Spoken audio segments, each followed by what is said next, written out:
It's 11:45. Let's go. Imagine, if you will, an exhibit in fear. It looks a little spooky, boys. You think we should do this? A place that appeals to your deepest and darkest fantasies. Ooh, scary. Your fascination with ghosts, monsters, and the many unearthly elements of the supernatural. Welcome to the Waxwork. Look. Now this is killer. Enjoy. Wow, the glasses from Nutty Zombies from Hell. Lose yourself in it. Would you like a closer look? Really? But whatever you do, don't step over the rope. Welcome, my dear. We thought you were too tired to join us. All right, I'm hypnotized. Hey, not so fast. Relax. A cup of coffee, we'll talk about it. I want out of here, Sarah. I'm serious. Getting scared? Do I get a pretty woman in my illusion? No. No, I get a dork. It isn't real. Bravo! What the hell did you kill him for? He'd have been perfect.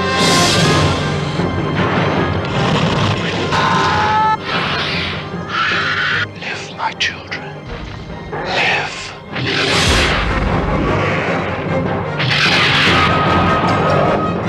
Hit me! We still need 2 more! Vestron Pictures welcomes you into a new dimension in terror. Waxwork.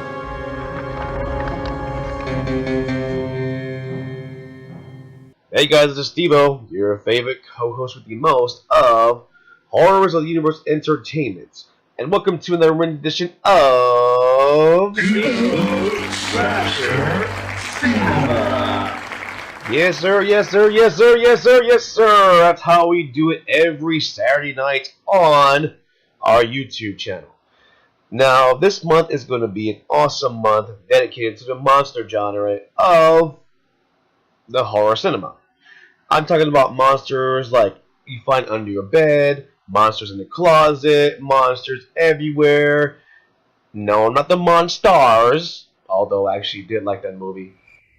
What? No one likes Space Jam? You're stupid. I think you mean you're stupid. Excuse me, I just woke up from a nice slumber. Yes, I just told you that. You woke up from a nice slumber because I wanted to wake you up, guys, because you and Frankenstein are going to be important in this review. Excuse me? You mean you want me? Of course! You're my boys! Exactly, Frankenstein. And guess what, dude? I actually got a little translator for you, so every time you talk, it's going to be translated.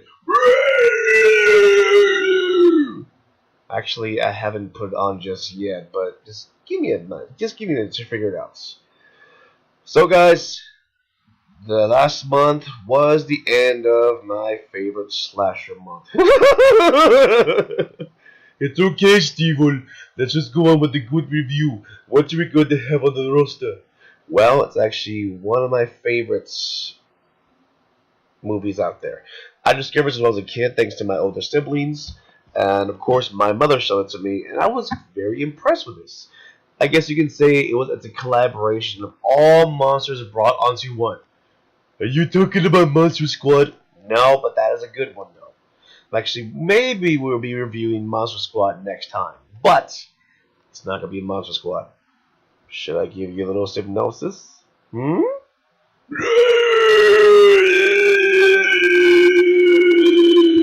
Frankie. Sorry, dude. I haven't quite put on my translator, dude. Just give me some time. And once I figure it out, I'll fix it for you. Alright. At least I know what you're saying. We're not going to review Monster Squad, dude. I'm sorry.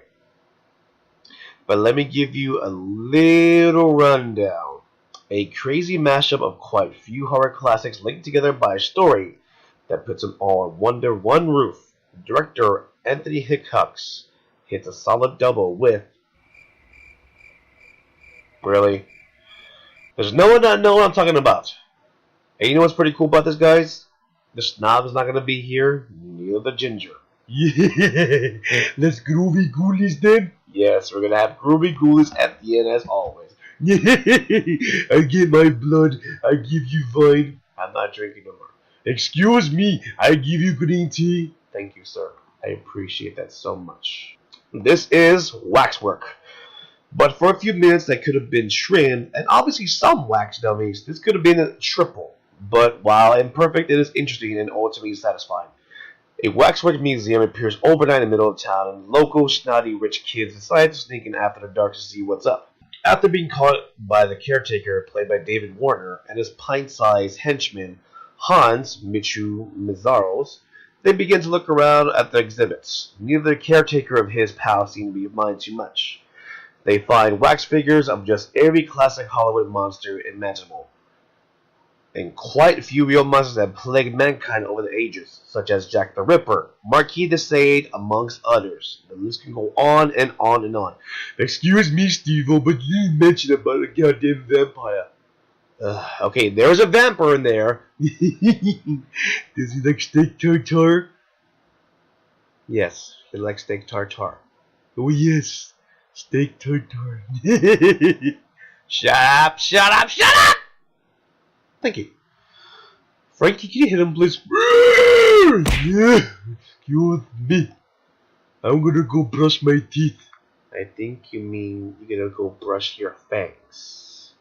Each of the displays is in fact a portal whether world you're looking at. And it's all too easy to fall into a display and find yourself in the same Transylvania instead of Dracula's castle, making matters worse. If you die in one of these alternate worlds, you will end up dead in the real world too and become part of the exhibit of the museum. Of course, it don't ain't that easy getting out either. Zach Galligan from Gremlins Part 1 and 2 stars as Mark. The familiar face of the crowd includes Dana Ashbrook from Twin Peaks, Deborah Foreman from April Fool's Day, and Michelle Johnson from Dr. Giggles.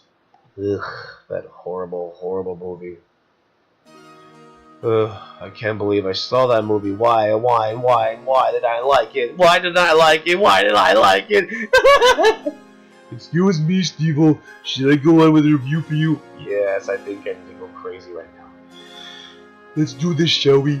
All familiar faces, and although they're about to old-looking high school kids in cinematic history, they now know what to bring to the table and do as well. Once inside, they end up in different portals, and some manage their way to make while some don't. I don't think anyone can understand what you're saying. Excuse me, Mr. Steve-O Slasher Cinema. Just go for it. Thank you. Among the creatures they tussle when you find Dracula. Shut up! The Mummy, the Werewolf, Marquis de Sade, zombies, and others. Excuse me, but isn't Frankenstein in there? Yes, Frankenstein's in there. Exactly, Frankie. You actually have yourself a little henchman. No, that's not Igor. Or Igor. There was a good daub of humor to be found amongst all the horror here as well. Hitchcock's script is wide to the audience to the film intended for teens, and it offers some silliness to offset some more extreme bloodletting.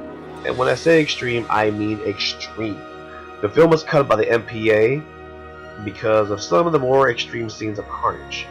The entire Dracula's castle scenario lays gallons of blood of gruesome into actors. Actually, it's a bit much even in the editor, although the cuts are very easy to see.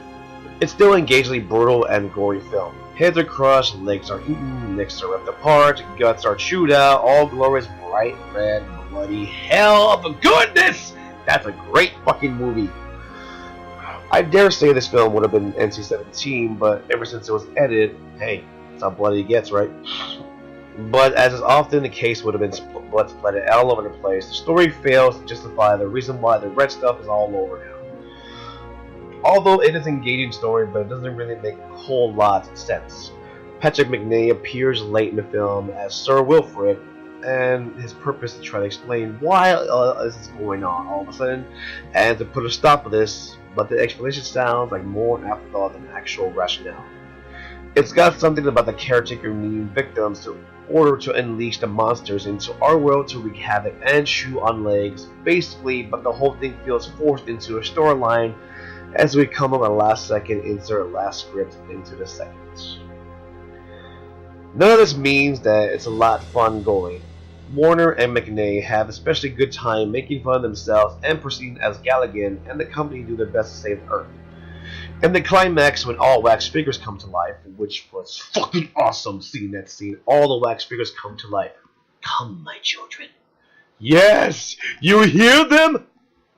Look, I think it was a fucking great fucking scene. I mean, shit, you see zombies, you see the freaking Jack the Ripper, you see the Mummy, you see the Invisible Man, you see just all this fucking shit just goes straight to hell. And of course, it's even an awesome homage to Corman's Little Shop of Horrors. While what corny it is, it's still awesome for a good chuckle. Feed me. Exactly. I think I noticed a bit of recycling in the climax as well. I'm also positive that one of the creatures is dreaded by the Human's Venus flytrap that was the centerpiece of the good film called The Mutations in 1974. Don't quote me on that though. Anthony Hitchcock is the son of Douglas Hitchcock, who directed Zulu Dawn, Brannigan, and one of my all-time favorites, Theater of Blood, which featured an Oscar-worthy performance from the legendary Vincent Price. Shall we go on with the review? I mean, yes, Vincent Price is awesome.